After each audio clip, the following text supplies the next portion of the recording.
Jeans pant ఆధునిక ప్రపంచంలో ఎక్కువ మంది ప్రజలు ఇష్టంగా ధరించే వస్త్రం. జీన్స్ ప్యాంట్ ధరించకుండా బయటికి వెళ్లే వాళ్ళు ఇప్పటి కాలంలో బహుశా ఎవరూ ఉండరు. అటువంటి జీన్స్ ప్యాంట్ ని మొట్టమొదటిగా ఎవరు ఉపయోగించారని అడిగితే అందరూ చెప్పే సమాధానం విదేశీయులు లేదా యూరోపియన్లని ఆలోచించకుండా సమాధానం చెబుతారు. కానీ వాస్తవానికి జీన్స్ ప్యాంట్ ని ప్రపంచంలో మొట్టమొదటిగా ఉపయోగించిన దేశం భారతదేశం అని మీలో ఎంతమందికి తెలుసు? ఈ జీన్స్ బట్టని 16వ శతాబ్దంలో భారతదేశంలోని ముంబై నగరంలో ఉన్న డోంగ్రీ పోర్టు వద్ద పోర్చుగీసు వారు కొనుగోలు చేశారనే దానికి ఆధారాలు.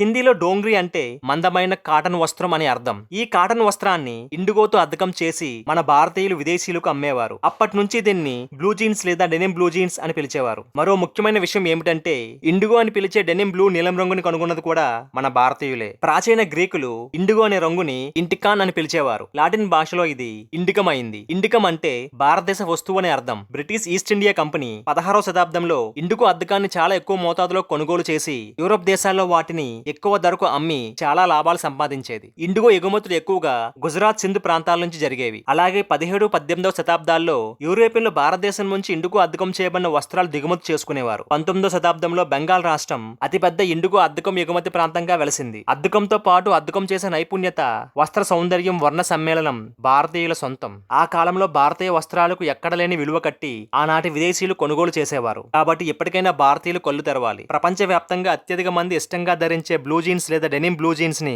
ప్రపంచంలో మొట్టమొదటిగా ఉపయోగించి కనిపెట్టింది మన ప్రాచీన భారతీయులేనని గర్వంగా ప్రకటిద్దాం.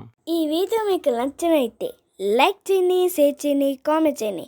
అలాగే మా ఛానల్ కూడా సబ్స్క్రైబ్ చేసుకోండి. పక్కన గంట మాత్రం కొత్త మర్చిపోకండి.